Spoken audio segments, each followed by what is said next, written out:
itu sehingga lu menjadi lebih baik dan lebih bijak. Tapi lu harus ingat, lu harus punya prinsip. Karena banyak anak muda tuh nggak punya prinsip. Rata-rata mereka terlalu gampang ikut arus dan lebih ikut ke FOMO. Zaman kalian sama zaman gua tidak jauh beda. Mungkin eranya aja sama, equipment sama instrumennya nggak sama karena di sini kan udah ada sosmed dan lain-lain. Tapi rata-rata sama, mencari jati diri dan rata-rata banyakkan keikut arus. Dulu gue memilih untuk tidak ikut arus itu. Ya, sekali-sekali gue nongkrong segala macam. Gue memilih jalan gue sendiri yang ada konsekuensi. Cuman gue tahu kalau gue nggak punya prinsip, nanti masa tua gue akan berakhir dengan sia-sia. Karena hidup itu bukan cuma di masa muda, tapi di masa tua yang paling penting. Lu tabur apa, lu tuai apa nanti pas lu tua. Jadi bangun kebiasaan yang baik. Gak apa-apa bersenang-senang, tapi jangan lupa kebiasaan baiknya juga supaya dia imbang. Pertama, attitude dalam bekerja, attitude dalam berusaha, inisiatif lu terhadap hidup lu pengen bawa kemana. Jangan pernah mengandalkan orang lain untuk jadi penjamin hidup lu. Orang tua lu, pacar lu, orang yang baik sama lu, jangan pernah. Karena itu membiasakan diri lu untuk punya mentalnya yang istilahnya mental yang tidak mandiri. Lu harus bisa berusaha sendiri, dan itu prinsip. Lu harus punya harga diri. Jangan pernah menggantungkan hidup sama orang. Jangan.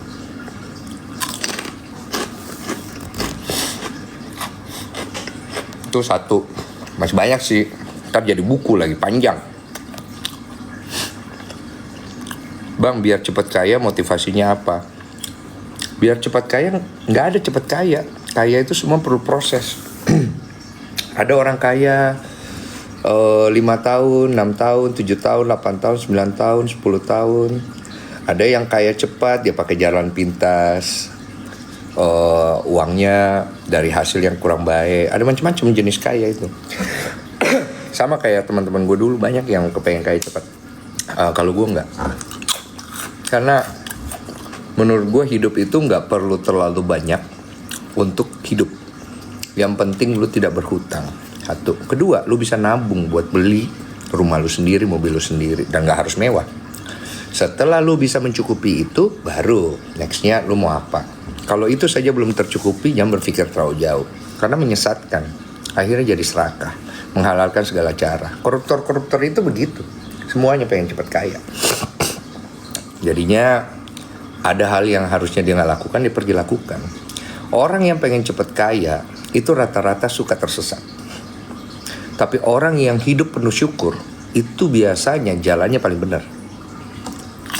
Itu aja sih nasihat gue. Terdengar kayak tai sih nasihat gue. Tapi saya sudah menjalani dan saya sudah buktikan. Jadi yang gue tahu itu.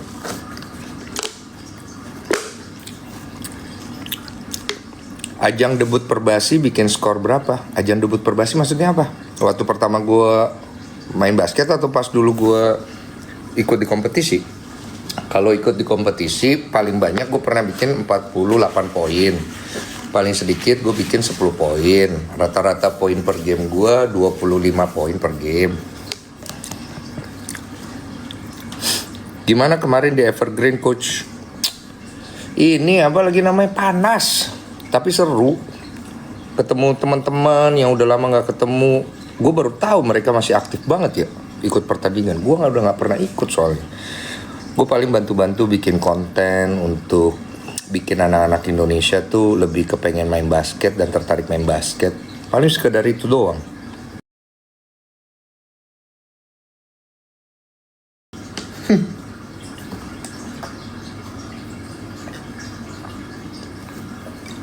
Bangke banget.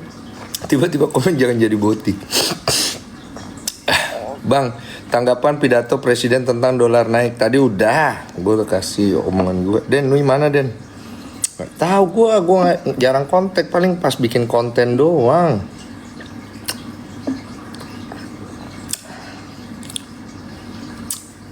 Cleo enak banget, seger. Yoi. Bang, lu dari ngekos sampai punya rumah berapa tahun? Wow, lama. Kalau lu pakai gue sebagai perbandingan ya 10 tahun. 10 tahunan. Lama, ada ya temen gue lebih cepet. Cuman memang rezeki itu nggak ada yang tahu. Jadi gini, manusia itu semua udah menurut gue ya. Ini gue nggak ngomong benar salah ya. Semua manusia itu udah punya garis tangan, garis rezeki. Jadi kalau dibilang kalau kerja semaksimal mungkin, rezekinya bisa beda-beda. Nah sebenarnya menurut gua ya, kekayaan terbesar yang Tuhan titipkan itu ada di hati. Jadi ada manusia yang rezekinya 10 tapi bersyukurnya itu 10. Ada manusia rezekinya 100 bersyukurnya cuma 10. Ada manusia rezekinya 1000 bersyukurnya cuma 1. Jadi beda-beda nih gitu. Nah kalau gua melihatnya dari cara bersyukurnya.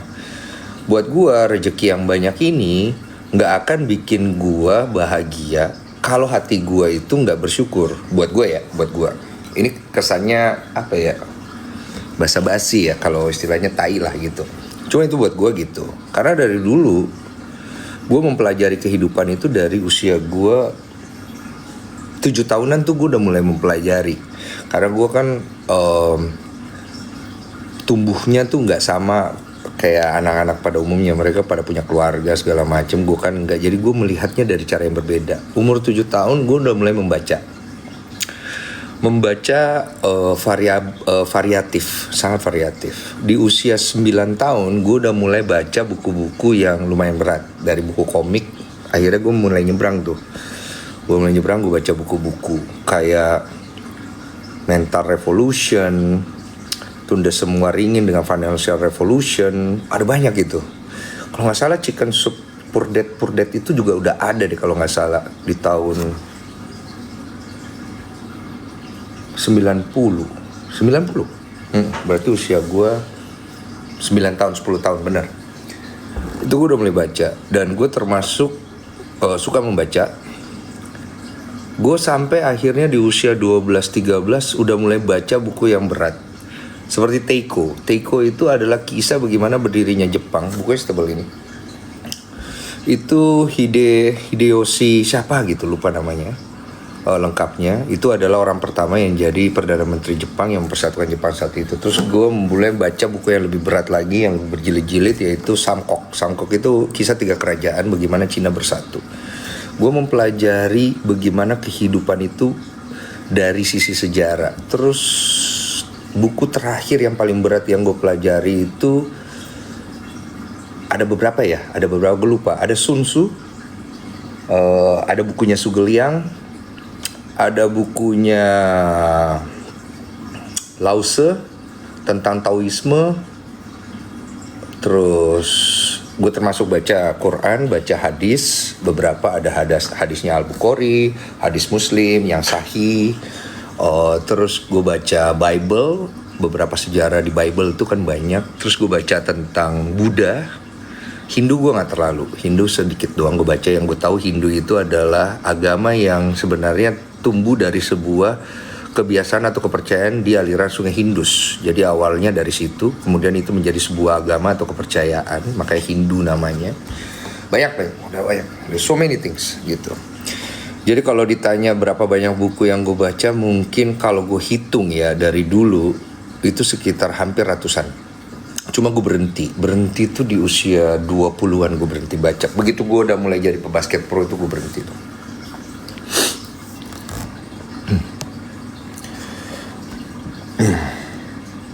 Rumah lu yang baru gimana bang? Lama bener anak gue.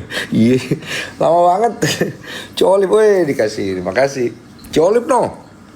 Aduh, dikasih lagi. Makasih giftnya. Parah tuh. Bang, saya punya anak 3 bang. Saya selalu dengan tulus dan ikhlas. Dan saya bekerja keras tapi masih kekurangan. Oh, hidup itu pasti selalu ada kekurangannya. Kalau enggak itu lu pasti akan berhenti berusaha. Ya normal aja gitu. Orang kaya pasti merasa ada kurangnya. Yang miskin pasti ada kurangnya. Biasa itu. Hidup itu begitu. Karena kalau kita nggak merasa ada kurang, kita berhenti. Nangkep ya? Jadi cara kita ngelihat hidup itu penting loh, gitu. Itu bisa mengubah hidup kita. Tapi kalau kita ngelihat hidupnya kita selalu merasa berkekurangan, itu berat kita melangkahnya. Tapi kalau kita selalu melihat hidup kita cari rasa syukur yang ada di sekitar kita, walaupun memang kita miskin, hidup akan lebih ringan melangkahnya. Bahkan rezeki lebih terbuka.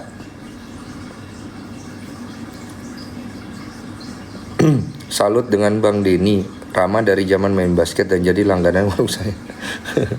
Aslinya gue tuh sebenarnya orangnya nyebelin. Karena gue tuh kadang-kadang memang suka tengil-tengil. Jadi kenapa gue suka begitu? Karena gue seneng aja ketika orang ngejudge gue itu bad boy. Karena menurut gue lebih seneng dilihat orang itu sebagai orang yang nggak benar dibanding dilihat sebagai orang benar. Karena lebih berat membawa image orang benar itu, gitu. Jadi buat gue lebih ringan ketika gue akhirnya di judge sama orang macem-macem yang kurang enak gitu. Lebih enak gue melangkahnya gitu. Bang, apa pendapatmu tentang forex? Weh, makasih giftnya. Gue gak main forex, Ci Olive yang main, gue kurang paham. Bang Denny, dari semua podcast Bang Denny, mana yang Bang Denny suka dan kenapa Bang? Hampir semua gue suka. Karena semua narasumber gue itu gue banyak belajar. Terus yang paling gue seneng adalah mereka itu kan cerita tulus ya, dari hatinya. Ada yang lagi susah, mereka cerita sampai sedih gitu. Gue ikut bisa ngerasain dan itu bikin gue ngerasa diri gue jadi manusia. Malah yang paling sulit adalah ketika gue harus berbahasa basi. Itu gue sulit. Tapi gue selalu berusaha cari cara supaya orang tuh nyaman. Walaupun gue tahu nih pasti ya ada yang kurang segala macam. Tapi I try, gue berusaha gitu. Karena gue harus terus belajar. Kalau gue berhenti belajar, ya gue berhenti bertumbuh. Bang, podcast Ocha yang cerdas cermat dong. Ntar ya pikir. Putri saya seorang pianis, tapi karena pernah dibully teman sekelasnya, sekarang jadi introvert. Itu hal yang umum pasti terjadi. Saya juga dulu gitu waktu sekolah, dibully plus minder karena ngelihat kiri kanan teman-teman pada punya keluarga lengkap, punya perekonomian bagus, sedangkan saya numpang-numpang, keluarga nggak lengkap, dan dari kecil udah biasa ditolak-tolak gitu loh. Akhirnya jadi pendiam. Nggak apa-apa, itu fase. Disupport, diajak ngobrol, terlama-lama dia akan mulai kembali. Dan peran paling penting orang tua di situ. Jangan ditinggal karena bondingnya akan terjadi di situ.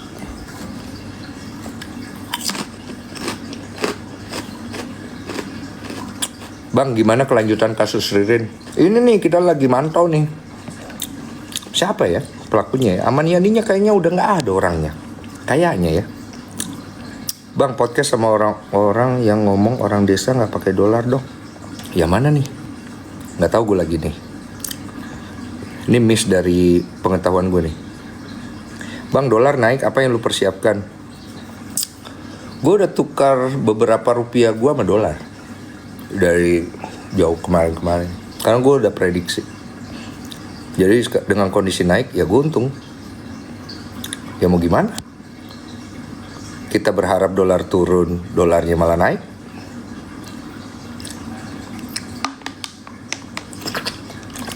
Cuma yang kasihan orang-orang yang di bawah. Ya harapan gue sih dolar bisa segera turun lagi ya.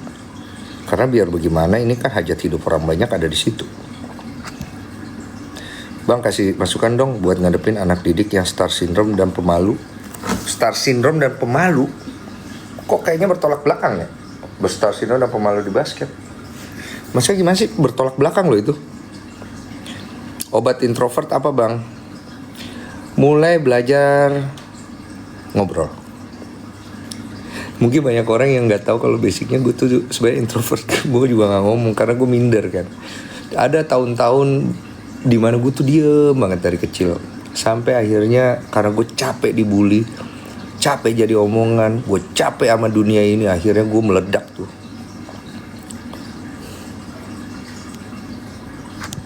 Guys, baterai gue tinggal 2% ya. Nanti lagi ya. Bang, waktu masih di bawah pernah merasa ketinggalan gak sama temen yang maju? Oh, sangat pernah, sangat ketinggalan jauh. Tapi itu gue gak mau berkecil hati, walaupun mental gue kena. Tapi memang semua itu dari diri kita. Kalau kita membiarkan diri kita ngedown terus-terusan ya, kita gak akan pernah bisa maju. Hidup itu kita yang nentuin. Mau kita bawa kemana hidup ini? Bang, kasih saran dong biar gaji 2,5 juta cukup buat sebulan dengan 3 anak dan bayar kontrakan. Ini saran gue ya. Lu jangan berpikir gaji 2,5 juta cukup buat sebulan. Bukan begitu mindsetnya. Lu cari gaji lebih dari 2,5 juta. Oke?